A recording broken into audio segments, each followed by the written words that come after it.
Amendment अगर carry out करना है तो सेक्शन 6,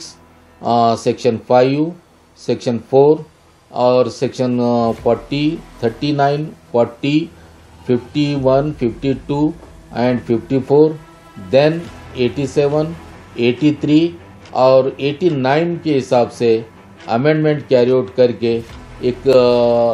सही क़ानून यानी वक्फला अगर लाए तो जो है सभी मुस्लिमों को जो है इसका बेनिफिट होगा। और तो इसलिए से मैं अपने तजुर्बे के हिसाब से मुझे भी एक किताब लिखना पड़ा है और उसमें जो है मेरा मकसद भी ये है कि वक्फ एक्ट 1995 में अमेंडमेंट लाना ज़रूरी है। और वो किताब मेरी इस टाइटल से जो मैं लिखा हूँ, redefining workflow studies in workflows, it's a redefining and critical exploration. तो ये बात नहीं थी कि जो है जितने भी प्रॉपर्टीज़ रूलर्स दिए हैं, मुस्लिम रूलर्स जैसे मिडिल पीरियड के जो रूलर्स दिए हैं वो ग्रांट्स कहलाते हैं। वो ग्रांट्स देने के बाद में उसको वक्फ प्रॉपर्टी बोल के जो 1995 में जो अमेंडमेंट करे हैं वो सबसे बड़ी गलती करें इंक्लूड करें ग्रांट्स इंक्लूडिंग मशरूतुल खिदमत, इसको जो है फर्स्ट डिलीट करना चाहिए। यहाँ से प्रॉब्लम सॉल्व हो। जो है सेंट्रल गवर्नमेंट का एक्ट है जो लैंड रिफॉर्म्स एक्ट करे, जिसमें ये खुलासा किया गया है कि जो आदमी इनाम ज़मीनों के कब्जे में है उसको जो है ऑक्यूपेंसी राइट देना, उसको मालिक बोल के डिक्लेयर करना। 2024 का जो वक्फ अमेंडमेंट बिल है आज उसकी चर्चा हो रही है। ये जो है इस वक्त बर्निंग इशू है और 40 अमेंडमेंट्स कैरिड आउट करने के लिए जो ड्राफ्ट बिल तैयार हुआ था ऑलमोस्ट ऑल उसका इम्प्लीमेंटेशन होता था, लेकिन जो अपोजिशन की आवाज़ की वजह से उसको जो है जेपीसी को जो है रेफ़र किया गया। लेकिन मुसलमानों के दिमाग में भी ये परेशानी है कि सेक्शन 40 को कंप्लीट डिलीट करने की वजह से जो मेन ऑब्जेक्ट है वक्फ एक्ट का वही चले जाता है और जिसमें नॉन मुस्लिम को ऐड करते हैं उसके वजह से भी जो है प्रॉपर्टीज़ की रिकवरी उन्होंने अपने हिसाब से जो है वो नॉन मुस्लिम कर सकते हैं, जिसके वजह से जो है वक्फ एक्ट जो जिसका डेफिनेशन ही बदल दे रहे हैं, इसके लिहाज से जो है मुसलमानों की एक ख़िलाफ़ एक साजिश है, ऐसे भी जो है आवाज़ उठ रही है।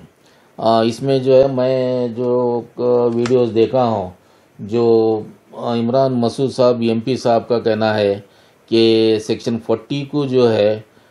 डिलीट करना या डिप्टी कमिश्नर को या कलेक्टर को जो है एब्सोल्यूट पावर देना वो गलत है। लेकिन उनका ये कहना है कि रिसेंटली सुप्रीम कोर्ट का जो डिसीजन है उसमें ये भी बताया गया है कि सेक्शन 40 जो है वो वैलिड सेक्शन है, उसको जो है बरकरार रखना चाहिए। और एक सुप्रीम कोर्ट के लॉयर जो अश्विनी कुमार उपाध्याय हैं वो जो है वो गिफ्ट के ताल्लुक से बात कर रहे हैं। ये कह रहे थे कि अमेंडमेंट में जो है गिफ्ट करना है अगर मुस्लिम तो अपने बीवी का कंसेंट होना ज़रूरी है और विदाउट कंसेंट जो है वो प्रॉपर्टीज़ को जो है वक्फ नहीं कर सकते बोल के। लेकिन सबसे हैरान की बात यह है कि जो है हिंदू लॉ में या मोहम्मदन लॉ में ये प्रोविज़न नहीं है कि during the life time of her husband consent is required for transferring और अलिनेटिंग एनी प्रॉपर्टी बोल के। इस चीज़ को जो है अश्विनी कुमार उपाध्याय ज़रा सोच समझ के भी बताना चाहिए था, क्योंकि सुप्रीम कोर्ट के लॉयर हैं तो जो है हर चीज़ को वो स्क्रूटिनाइज करके बताना बहुत ज़रूरी है। नॉन एडिंग ऑफ मुस्लिम्स, तो इसके ताल्लुक से एक जो है यार 1979 supreme court page 289 board of Muslim Waqf Rajasthan versus Radha Krishnan and others में ये क्या कहा गया है कि सुप्रीम कोर्ट जो है वक्फला जो है नॉन मुस्लिम को अप्लीकेबल नहीं है या अप्लाई नहीं होता। तो ये डिसीजन के हिसाब से जो है उनको नॉन मुस्लिम को ऐड करना ये सरासर गलत है। मेरा भी यही कहना है कि जो रिसेंट हमारे वक्फ बोर्ड स्टेट वक्फ बोर्ड के जो कारनामे हैं, जैसे 54 में जो है रिकवरी ऑफ प्रॉपर्टीज़ का ये करना,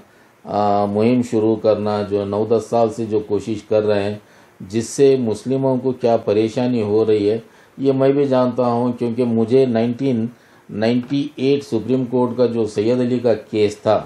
तो वो केस के बाद में मेरे को सारे चीज़ें मालूम हो गए कि वक्फ बोर्ड जो है कभी ना कभी इस चीज़ को जो है ज़ोर शोर से जो है कामयाब करने की कोशिश करेंगे बोल के। तो इस लिहाज से मैं अपने तजुर्बे के हिसाब से मुझे भी एक किताब लिखना पड़ा है, और उसमें जो है मेरा मकसद भी यह है कि वक्फ एक्ट 1995 में अमेंडमेंट लाना ज़रूरी है बोल के। और वो किताब मेरी इस टाइटल से जो मैं लिखा हूँ, redefining waqf law, studies in waqf laws, it's a redefining and critical exploration बोल के ये मैं किताब भी लिखा हूँ। 300 पेज की किताब है। बार बार जो है ऐसे ये इंसिडेंट्स होने की वजह से फिर किताब में इम्प्लीट करके जो है ऐड करके लिखना पड़ रहा है, थोड़ी देरी हो रही है। लेकिन उसके बावजूद भी जो है मेरे को सुप्रीम कोर्ट के डिसीजन के बाद जो इमरान मसूद साहब बोले कि सेक्शन 40 को बरकरार रखना चाहिए बोल के जो सुप्रीम कोर्ट होल्ड करें, तो इस लिहाज से और एक डिसीजन जो है Syed Ali versus state of Andhra Pradesh, Syed Ali versus state of Andhra Pradesh, उसमें भी जो है वन से वक्फ इज़ ऑलवेज वक्फ बोल के जो बोले हैं, ये दो हवाले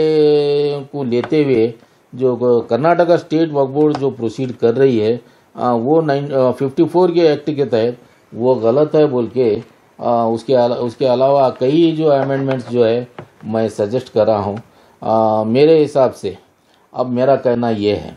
कि अमेंडमेंट किस ताल्लुक से करना चाहिए। जो अमेंडमेंट्स उन्होंने जो बता रहे हैं 44 अमेंडमेंट्स, वो कोई मायने रखते नहीं। वो अमेंडमेंट में कोई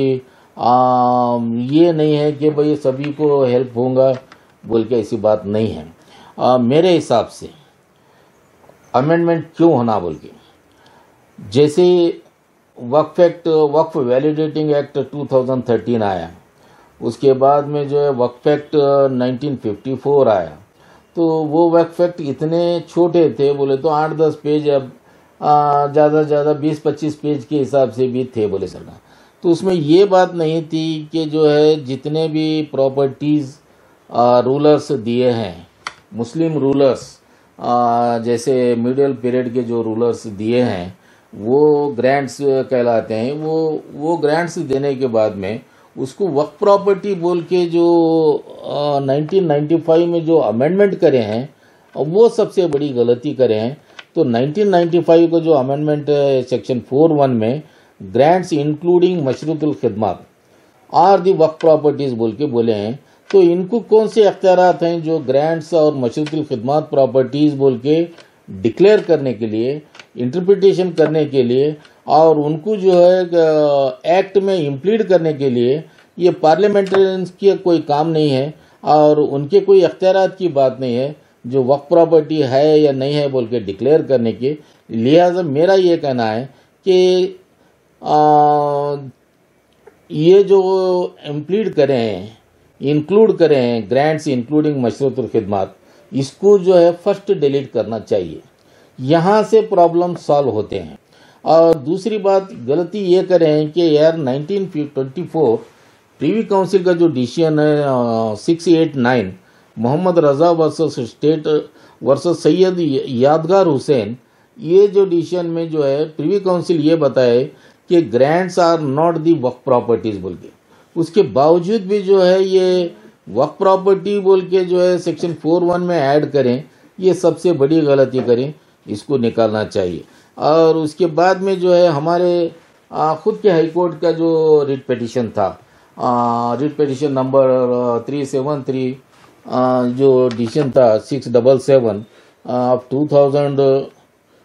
2007 में जो ये डिसाइड करे हमारे हाई कोर्ट वाले, कर्नाटक हाई कोर्ट वाले, उन्हें ये बोले कि जो है once the property is vested to government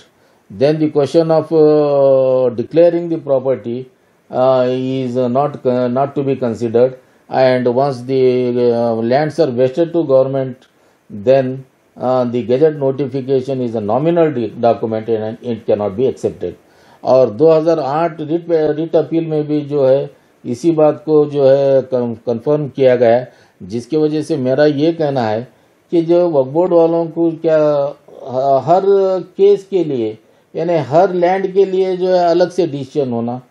एक डिसीजन जब होते हैं, इतने डिसीजन होते हैं, तो उसी को हवाला देते हुए जो प्रोसीडिंग्स अब तक क्लोज करना चाहिए था, लेकिन प्रोसीडिंग्स 54 में जो प्रोसीडिंग्स करें वो गलत है। और मेरा और भी कहना है कि जस्टिस फजल अली की जो रिपोर्ट थी, जस्टिस फजल अली की रिपोर्ट में जो फैक्ट फाइंडिंग रिपोर्ट थी वो जो है 1963 का जो स्टेट्स रीऑर्गेनाइजेशन एक्ट आया, स्टेट्स रीऑर्गेनाइजेशन एक्ट के हिसाब से जो है पूरे नई न्यू एनेक्टमेंट करे, सेंट्रल गवर्नमेंट करे और पर्टिकुलर स्टेट गवर्नमेंट्स भी करे, जिसमें ये बताए कि जो है अपने अपने हिसाब से जो है एक्ट्स बनाना बोल के, उसके लिहाज से जो है सेंट्रल गवर्नमेंट का ही एक्ट है जो लैंड रिफॉर्म्स एक्ट करे, जिसमें ये खुलासा किया गया है कि जो आदमी इनाम ज़मीनों के कब्जे में है उसको जो है ऑक्यूपेंसी राइट देना, उसको मालिक बोल के डिक्लेयर करना बोल के। उसमें यह भी था कि 1/3/1974 को उनको जो है वो जो लैंड वेस्ट हो गई गवर्नमेंट ऑफ कर्नाटका या दूसरे स्टेट्स को भी जो है उसी का ये अप्लाई होता है। लिहाजा उसमें जो है जैसे वेस्ट होने के बाद में वो वक्फ प्रॉपर्टी या इनाम ज़मीन वो डेफिनेशन में आते ही नहीं थे। जब वो इनाम ज़मीन ही नहीं रही तो उसको वक्फ प्रॉपर्टी बोल के 1974 जून में डिक्लेयर करना वो सबसे बड़ी गलती है। और सबसे बड़ी और एक गलती ये करे कि सेक्शन 61 को जो है डिलीट करना बोल के मेरा ये सजेशन है, क्योंकि सेक्शन 61 के हिसाब से after passing of the gadget notification if the title of the Waqf board is disputed then Waqf board is to file the suit within a period of 1 year. This limitation is fixed in the central Waqf itself. तो अगर limitation यहाँ पे बार होता है, वो जो है civil court को जाके उसके बारे में कोई डिक्री नहीं लाए और विदिन 1 ईयर जो है सूट नहीं फाइल करे, तो वक्फ एक्ट के हिसाब से जो है वो सेक्शन 6 के हिसाब से वक्फ प्रॉपर्टी नहीं रहती। लिहाजा उसको वो ये चीज़ों को ख्याल करते हुए सेक्शन 61 को पहले डिलीट करना। रहा सेक्शन 7 जो ट्रिब्यूनल का जो जुरिडिक्शन है, उसमें जो है वो whether it is a Sunni वक्फ शिया वक्फ, इस ताल्लुक से जो है डिसाइड करने के अख्तियारात जो है ट्रिब्यूनल को वक्फ ट्रिब्यूनल को दिया गया है, उसको स्ट्रीमलाइट करना है। आगे जो मैं दूसरे प्रोविज़न बताता हूँ उसके हिसाब से जो अगर स्ट्रीमलाइट करे तो सेक्शन 7 को जो है रख के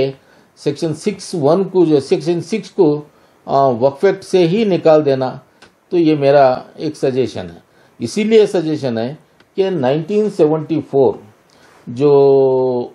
गैजेट नोटिफिकेशन हुआ, उस वक्त जो गैजेट नोटिफिकेशन में सारे इनाम लैंड्स का ही जो है लिस्ट तैयार हुआ। उसमें ऐसा नहीं था जो है कोई भी आके जो है मेरे 1000 एकड़ ले हो, मेरे 100 एकड़ ज़मीन जो है वक्फ को ले हो बोल के ऐसा नहीं दिए सो है।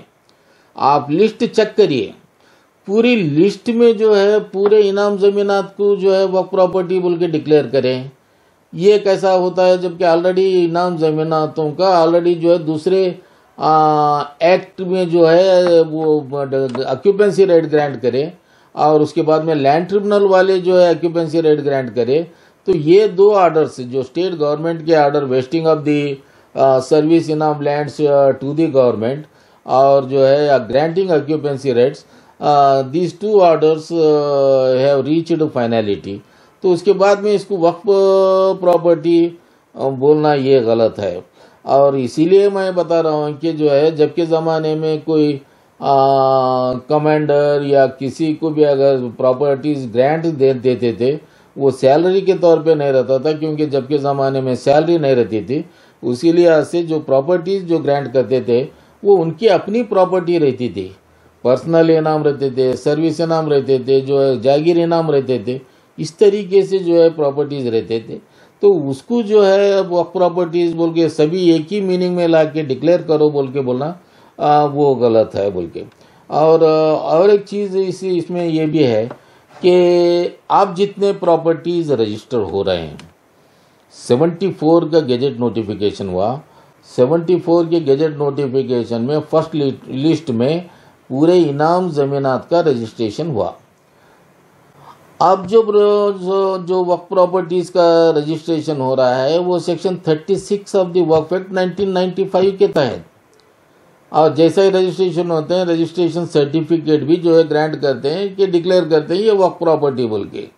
यहाँ ये भी नहीं होता है कि जो है जो फर्स्ट लिस्ट जो तैयार हो गई इनाम ज़मीनात की और उसके बाद में जो दूसरी सेकंड लिस्ट हो रही है वो जो है 1954 के बाद जो भी प्रॉपर्टीज़ हैं उनको ऐड करके जो है फिर से जो एक लिस्ट तैयार करे, ये भी जो है प्रॉपर्टीज़ वक्फ प्रॉपर्टीज़ हैं बोल के, ये भी बात नहीं है। लिहाजा ये भी समझ लेना चाहिए कि अगर तुम गेजेट नोटिफिकेशन का जो प्रोविज़न है जिसको नॉमिनल जो है डॉक्यूमेंट कहा गया है, तो वो भी वहाँ पे भी जो है फर्स्ट लिस्ट के जो प्रॉपर्टीज़ हैं अब वो प्रॉपर्टीज़ को डिलीट करना बहुत ज़रूरी है। इसीलिए कि जो सेक्शन 2013 का जो अमेंडमेंट आया 2013 वक्फ अमेंडमेंट एक्ट आया, जिसमें जो प्रोविज़न रखे कि सेक्शन 4 सब क्लास 6 में जो प्रोविज़न रखे, provided that Waqf property shall not be influenced by any other law. क्या मकसद था इसके पीछे अमेंडमेंट करने का? Any other law means it में B Land Reforms Act, it may be Land Acquisition Act, and also Land Revenue Act. Whatever the acts are there, if it is governed over the property, तो उसके हिसाब से जो है वो वक्फ property नहीं कहलाती बोल के। अब और एक अमेंडमेंट मेरा ये कहना है कि सेकंड सर्वे का प्रोविज़न जो नया अमेंडमेंट एक्ट है 2013 में रखे हैं। सेकेंड सर्वे जो जब करते हैं तो वो 10 साल के पीरियड में करना, और सेकेंड सर्वे जो है चैलेंज नहीं करना, सेकेंड सर्वे करे तो उसकी स्टे नहीं देना, इस तरीके से जो है अमेंडमेंट लाते हैं। अगर सेकेंड सर्वे में यही डिसाइड करते हैं कि ये प्रॉपर्टीज़ जो है किसी अदर लॉज के हिसाब से जो है चले गई है, या प्रॉपर्टीज़ का कब्ज़ा जो है ऑलरेडी चले गया है, तो उसके हिसाब से जो है ये प्रॉपर्टीज़ को वक्फ डिक्लेयर नहीं कर सकते बोल के अगर सेकंड सर्वे में अगर हो गया तो पूरा मामला ही ख़त्म होता है। सेक्शन 40 की भी ज़रूरत नहीं पड़ती और सेक्शन 54 की भी ज़रूरत नहीं पड़ती, सेक्शन 6 की भी ज़रूरत नहीं पड़ती। तो ये एक अमेंडमेंट बहुत ज़रूरी है कि सेक्शन 6 के बाद सेक्शन जो है सेक्शन 3, 4 एंड 5 में जो है जो अमेंडमेंट का पूछे हैं, लिस्ट ऑफ प्रॉपर्टीज़ का बताएं, उसमें अमेंडमेंट करना ज़रूरी है। सेकंड सर्वे में जब जैसे ही जो अमेंडमेंट करे हैं, आज तक जो है सेंट्रल गवर्नमेंट या स्टेट वक्फ बोर्ड या सेंट्रल वक्फ बोर्ड ये नहीं बोले कि भाई सर्वे करे या नहीं करे। सर्वे में जो है जो प्रॉपर्टीज़ हैं as per the central government के हिसाब से लैंड रिफॉर्म एक्ट के हिसाब से ऑक्यूपेंसी राइट ग्रांट करे हैं या नहीं करे बोल के ये भी नहीं करे। और इसके ताल्लुक से एक और चीज़ मेरे को बहुत ज़रूरी है बताना कि एक बात ऐसी है कि सैयद अली वर्सेस एपी वक्फ बोर्ड का जैसे डिसीजन आया AR 1998 सुप्रीम कोर्ट पेज 972 में, उस डिसीजन के हिसाब से once the property is dedicated it is waqf property बोल को,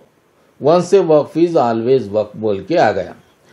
तो बाद में जो आंध्र प्रदेश हाई कोर्ट का मैं उस वक्त इस ताल्लुक से भी मैं प्रेजेंट करता था मेरा आर्ग्यूमेंट कि सेक्शन 6 वायलेट हुआ है, और सेक्शन 6(1) के हिसाब से जो है सुप्रीम कोर्ट में ये बात नहीं बताई गई कि 6(1) का वायलेट हुआ है, लिहाजा इसको वक्फ प्रॉपर्टी नहीं समझते, और जो ये जो डिसीजन है वक्फ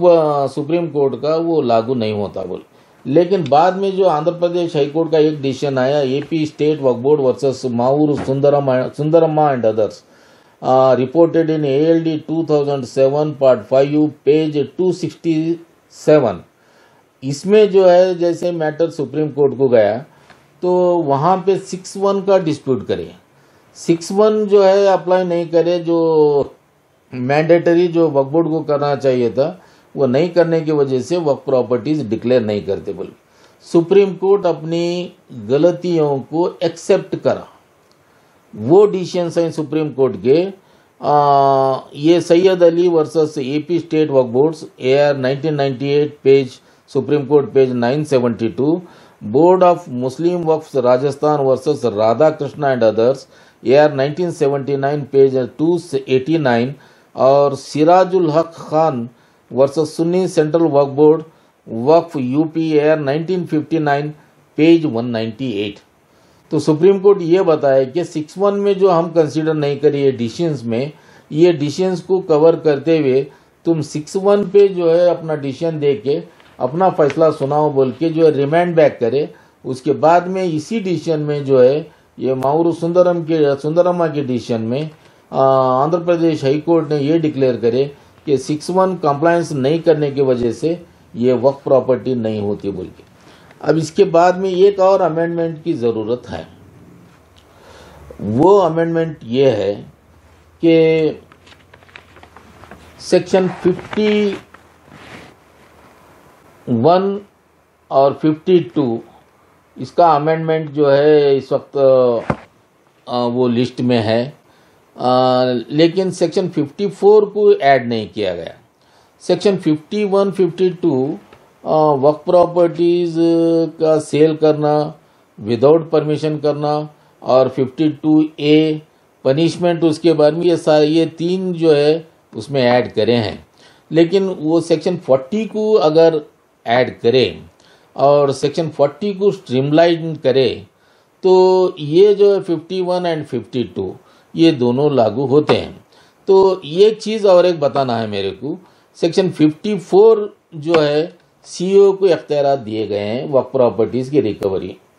section 6 recovery of Waqf properties by the board, section 39 recovery of the वक्फ properties by the board, section 40 recovery of the वक्फ प्रॉपर्टीज बाय द बोर्ड, और सेक्शन 54 रिकवरी ऑफ द वक्फ properties by the chief executive officer appointed by the board. यहाँ पे ये सोचना है कि अगर वक्फ बोर्ड के स्टेट वक्फ बोर्ड या सेंट्रल वक्फ बोर्ड के अपने अख्तियारात 66 सब क्लास 1 में अगर लिमिटेशन बार हो गया तो वही वक्फ बोर्ड जो है स्टेट वक्फ बोर्ड या सेंट्रल वक्फ बोर्ड CEO को कैसे पावर देता है, अपना सबऑर्डिनेट ऑफिसर होता है उसको कैसे पावर देता है, क्या whether section 54 is option to section 61, ये सारी चीज़ें तो उसमें है ही नहीं और आते भी नहीं। लिहाजा इस चीज़ों को जो है ख्याल करते हुए सेक्शन 54 को डिलीट करना चाहिए। सेक्शन 40, 51, 52 ये सेक्शनों को स्ट्रीमलाइन ये करना है कि जो प्रॉपर्टीज ऑलरेडी ग्रांट हुए हैं और जो प्रॉपर्टीज फर्स्ट लिस्ट में जो ग्रांट करे हैं वो प्रॉपर्टीज अगर इनाम ज़मीन है तो वो ज़मीनों को एक्सक्लूड करना। Thereafter, whatever the registration of the work properties are there, to that extent, these section 40, 51, 52 can be made applicable, and even section 54, if it is amended to the extent of the properties leaving the Inam lands, which were already granted by the government, which were occupied by the government, and then occupancy rights were granted. एक और amendment ज़रूरी है, 55 भी amendment की ज़रूरत है। एक और अमेंडमेंट की बहुत ज़रूरी है, वो है कि section 83, 1 and 2 of the Waqf act 1995, 83, 1 कौन से सूट जो है, कौन से एप्लीकेशन, कौन से डिस्प्यूट 83, 1 के तहत जो है लैंड वक्फ ट्रिब्यूनल के सामने पेश करना ये है। और उसके बाद में 83 सब क्लास 2 कौन जो है एप्लीकेशन जो है वक्फ ट्रिब्यूनल के सामने डाल के डिसाइड कर लेता है बोल के। यहाँ पे अमेंडमेंट की ज़रूरत ये है कि सेक्शन पढ़ने के बाद, सेक्शन 83 1 पढ़ने के बाद the state government shell by notification in the official gazette constitute Waqf tribunals as made things fit for the determination of any dispute, question or other matter relating to a वक्फ और वक्फ properties. आज परेशानी क्या हो रही, कुछ लोग 83 में भी वक्फ चैलेंज कर रहे हैं, this is waqf property, be declared as waqf property बोल के। तो इसको भी जो है ये सेक्शन को भी अमेंडमेंट लाना, और ये सेक्शन को अमेंडमेंट ला के जो फर्स्ट गेजेट नोटिफिकेशन की जो लिस्ट थी वो लिस्ट को जो है डिलीट करना चाहिए, और वो उसको अप्लाई नहीं होता बोल के जब जैसे ही 83 सब प्लस 1 और 2 में अमेंडमेंट लाएंगे तो वो वक्फ ट्रिब्यूनल को जो दायरे में आएगा, वो भी उसके हद तक जो है डिसाइड करने के पावर्स मिलते हैं। 87 एक और प्रोविजन है, bar to enforcement of right on behalf of unregistered वक्फ। ऐसा ये लगता है कि यहाँ पे एक मिसाल मैं देता हूँ कि जो प्रॉपर्टी अनरजिस्टर्ड वक्फ थी, निज़ाम गवर्नमेंट जो है उस मॉन्यूमेंट को बनाए थे, कुछ हद अरसे तक जो है वो स्कूल के लिए इस्तेमाल किया गया है। अब वो प्रॉपर्टी वेकेंट छोड़े हैं, जिसके वजह से लोगों को जो है गंदगी करने के लिए वो एक प्लेस बन गया।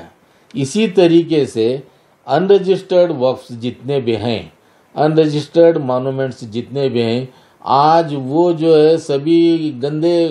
कामों के लिए जो है एक अड्डा बन गया है, और उसके कोई देखभाल नहीं है। वो कब गिरते हैं क्या है वो कोई देखते भी नहीं है, लेकिन गलत कामों के लिए जो है वो इस्तेमाल हो रहा है। 87 को जो है अमेंडमेंट लाना, ये द प्रॉपर जो वक्फ जो अनरजिस्टर्ड है तो उसको जो है रजिस्टर्ड करके लेना। क्या वो मुस्लिम की प्रॉपर्टी नहीं है? क्या मुस्लिम बादशाह बने सो प्रॉपर्टी नहीं है? जिस तरीके तुम्हारे को जो है सिर्फ जो प्रॉपर्टी है जहाँ फ़ायदा मिलता है वही प्रॉपर्टी का रजिस्ट्रेशन करेंगे, वही प्रॉपर्टी का मैनेज करते जाएंगे, वही प्रॉपर्टी के लिए मुतवली अपॉइंट करेंगे, तो ये प्रॉपर्टी का कैसा करना? अगर आप बोले कि भाई ये वक्फ एक्ट में ये नहीं करना, तो कम से कम आप इतनी भी कोशिश कर सकते हैं कि these properties are immediately to be registered in the Archaeological Survey of India. Section 25 के तहत जो है रजिस्ट्रेशन करने के लिए ये करना, इसके लिए सेपरेट सर्वे करने के लिए सेंट्रल गवर्नमेंट जो है ये कमेटी कायम करके कितने प्रॉपर्टीज अनरजिस्टर्ड वक्फ हैं उनका भी जो है लिस्ट जो है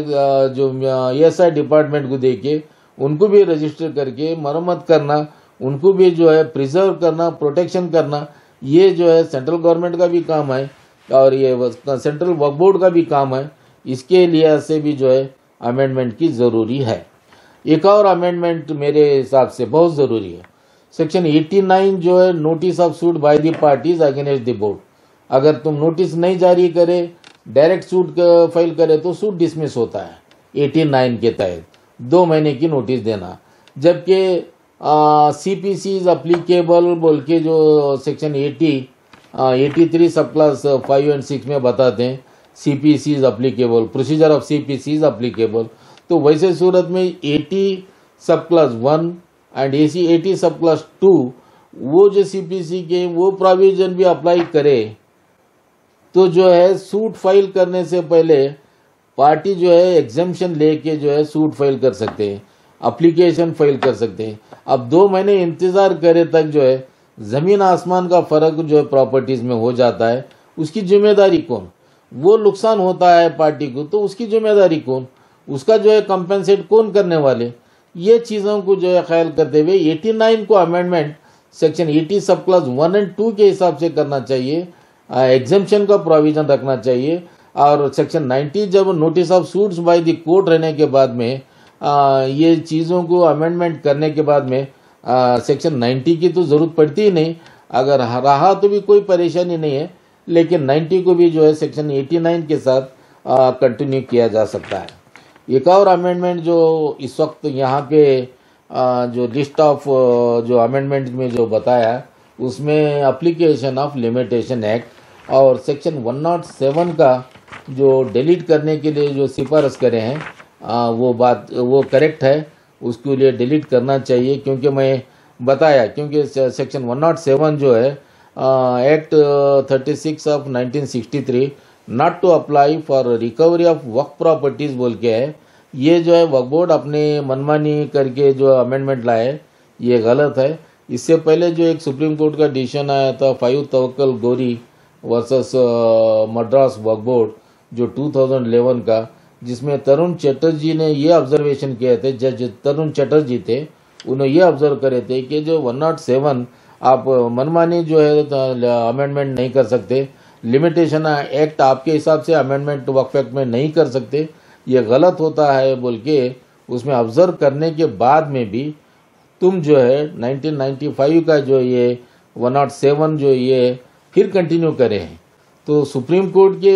आर्डर्स का भी वायलेट करते हैं, तुम हाई कोर्ट के आर्डर्स के भी वायलेट करते हैं। तुम्हारे को स्टडी करने के जो है कोई ऐसा दिखता है या टाइम नहीं मिलता है या स्टडी करने के लिए तुम्हारे पास कैपेसिटी नहीं है, तो इसकी वजह से ये सारे परेशानियां आ रही हैं। और इसके बाद लिमिटेशन एक्ट का जो बहुत इंपॉर्टेंट ये है, क्योंकि सेक्शन 6(1) में जब लिमिटेशन ख़त्म हो गया, उनका खुद का लिमिटेशन है, सेंट्रल गवर्नमेंट का वक्फ एक्ट में खुद का लिमिटेशन जो है इम्पोज करे हैं, तो उसके बाद में सेक्शन 107 जो है इम्पोज करना गलत है, जो उसको डिलीट करना बहुत ज़रूरी है, डिलीट करना ही चाहिए। और हो सकता है तो उसको अमेंडमेंट में जेपीसी